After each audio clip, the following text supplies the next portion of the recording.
500 ગ્રામ રીંગણા લીધા છે, ઓળાના શેકવાના છે। થોડોક તડકો છે, થોડુંક તમને ક્લિયરિટી ઓછી બતાતી છે, પણ હવે આ ગોરખીના રીંગણા લાવ્યો છો, પણ અમારે શેકાઈ ગયા, વિડીયો નથી લેવાનો, હવે શેક્યા એનો હું તમને બતાવી રહ્યો છું। ચાલો ત્યારે હમણાં ફોલીને આપણે રેસીપી બતાવીએ।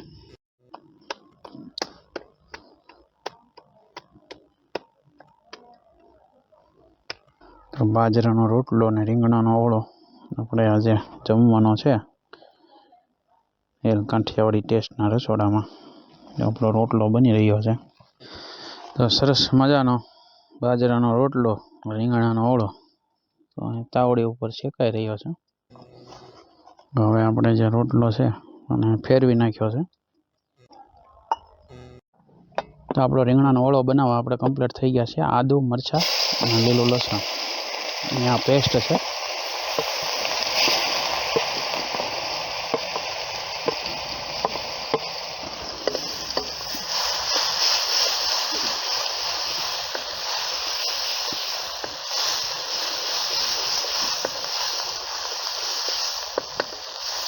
જે આપણે લાલ પોપટો મરચાં આવે છે એની પેસ્ટ હતી। હવે આ છે લીલું લસણ, ખાસ કરીને અત્યારે શિયાળામાં લીલું લસણ ભરપૂર માત્રામાં મળતું હોય છે।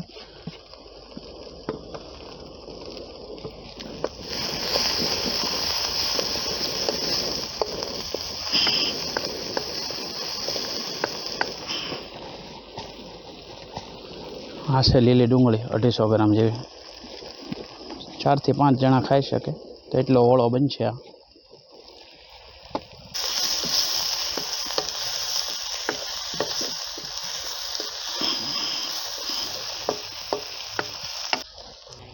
થોડું એવું મીઠું,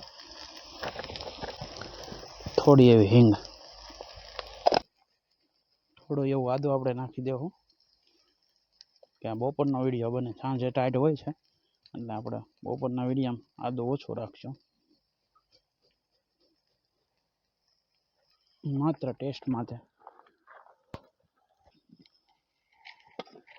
હવે આવી ગયા ટમેટા, જે આપણે 2 નંગ ટમેટાની કટકી કરી હતી।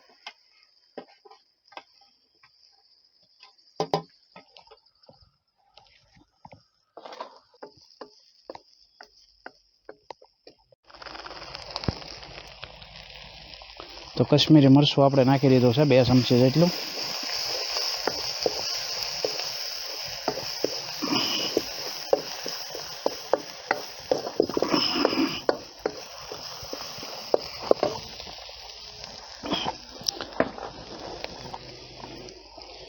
અને આવી ગયો રીંગણાનો ઓળો।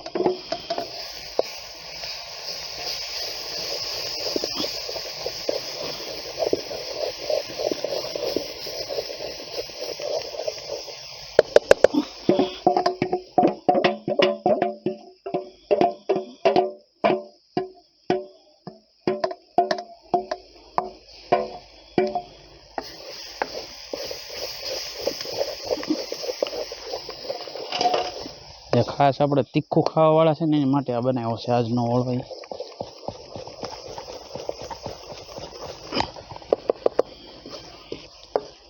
ઓળો આપણો તૈયાર છે, હવે ટેસ્ટિંગ કરીને બતાવીએ તમને।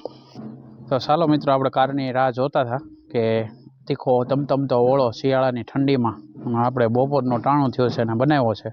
તમે આનું લુક જુઓ, ખાલી આમ લુક જુઓ ઓળાનું, એકદમ લાલ ઘૂમ ને ખાવાની ખૂબ મજા આવે। તીખા લવર માટે આ બનાવ્યો છે મેં। આપણા 2-4 આપણે યુટ્યુબ મિત્રો કહેતા હતા કે તમે બનાવો ગોપાલભાઈ એક તીખો ઓળો, તો સ્પેશિયલ હું ટ્રાય કરું છું। ખાસ કરીને જે તીખા લવર છે ને એની માટે આ બેસ્ટ ઓળો છે। એક તો આપણે ભાઠામાં શેક્યો છે એની સ્મોકી ફ્લેવર આવે છે, પ્લસ લાલ મરચાં, લીલા મરચાં, આદુ, લીલું લસણ, પછી લીલી ડુંગળી, સૂકી ડુંગળી અને કશ્મીરી મરચું અને તીખું મરચું, આ બેનો જે સ્વાદ આવ્યો ને કોમ્બિનેશન બહુ સરસ છે। સાથે દેશી ટમેટા, સાથે ડુંગળી હોય, ખૂબ મજા આવે એવું છે। અને જો મિત્રો, એકવાર તમે આ તીખો ઓળો બનાવીને એકવાર ઘરે ખાઓ, તમને કેવું લાગે મને કોમેન્ટમાં જરૂર જણાવો। અને આપણો વિડીયો જોઈને જો તમે એમ જોવો હોય કે એક લાઇક જરૂર કરજો અને ફરી આવો નવો તમને જો સારો લાગ્યો હોય તો મને કોમેન્ટમાં જરૂર જણાવજો. ફરી મળશું નવા વિડીયો સાથે. જય ભારત, જય હિન્દ.